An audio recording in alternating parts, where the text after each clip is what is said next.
Welcome to Secret Story. Life was awful until I met Henry. I was failing most of my classes. My mom kept telling me I had to try harder in school, but I was no good at it. She said I needed to find a job and a place to live by graduation. We were poor and she couldn't support me anymore. I got fired from 5 part-time jobs by the time I was 18. I dated 6 different girls and 8 or 9 guys, but none of them wanted to marry me, or even live with me. I was lucky to get gonorrhea when I did. They gave me a shot and pills for it, then I met my husband Henry on my way out of the clinic. I stood at the bus stop and he walked over near me. He was my grandfather's age, but generous and quite friendly. He offered me a ride so I wouldn't need to take the bus. We stopped for a nice lunch on the way. After some yummy burritos, I sucked him off while he drove me home. We went on 6 dates in only a week, then he gave me an engagement ring and an appointment for breast implants. My friends thought it was gross I married a guy over 3 times my age, but Henry was great to me. He wasn't hot or anything, but he was the first person I dated that cared about my feelings, if my family was okay, and if I got all the sex I wanted or not. It didn't hurt that he was rich, too. He didn't mind that I closed my eyes and imagined other people when we made love. He even took me to sex parties and let me have tons of fun with other men and women. I love dick, but probably like women more than guys. They understand what other girls like. They're usually more caring and patient, too. I was very happy Henry adopted my little sister Claire when our mom passed away. Henry lets me smoke in the house, but Claire doesn't like the smell and stays in her room a lot. Her best friend Veronica's parents let her sleep over often, so we can have lots of swingers parties and orgies at home. When Claire's home, I usually visit the Jolsons for an hour or 2 before bed. They have an open marriage like we do, and only live 4 blocks down. Henry, I was disappointed the pain in my legs and other health issues prevented me from standing much or walking more than a dozen steps. My lack of sexual function was even more of a depressing letdown.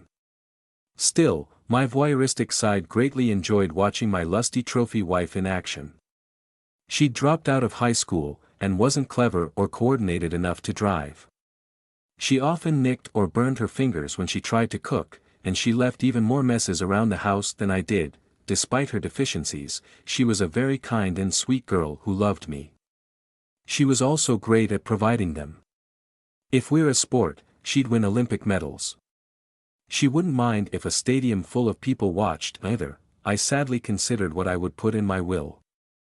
I had many casual friends, a beautiful home, large investments and plump bank accounts. Even a small private island. My sons followed in my footsteps, becoming plastic surgeons with a thriving private practice. I was equally proud of my daughter, who'd just been appointed an appeals court judge. I knew I'd lived a good life, no, actually a great one, but it was coming to an end. My prognosis was bleak, with my 3 potentially lethal health conditions. I knew I only had a couple of months left, possibly 4 with some luck. I needed to assure that my beauty and her younger sister would be well cared for after I was gone. Our personal chef Cornelius took 2 racks of ribs from the wood-fired smoker and carried them to the kitchen. Emma was lying supine on a backless sofa in the living room. We screwed after breakfast, but she was horny again by lunch. It was too much for an old man like me, but she'd be a dream wife for guys a third my age. My bachelor party involved sharing a very nice bottle of cognac with friends as we played cards. I was asleep by 10 o'clock.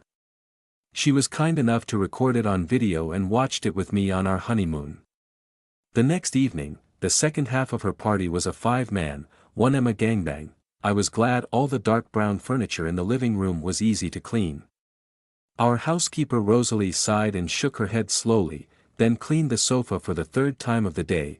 I sat in my usual overstuffed wingback chair near the front door and greeted our new friends. "Hello Ken. There are drinks at the bar and appetizers in the dining room. Make yourself at home.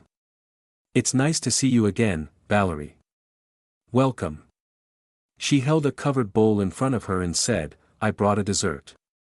Thanks for inviting us." We love barbecue. I replied, as do we. Please, have a drink and meet everyone while the chef finishes things up.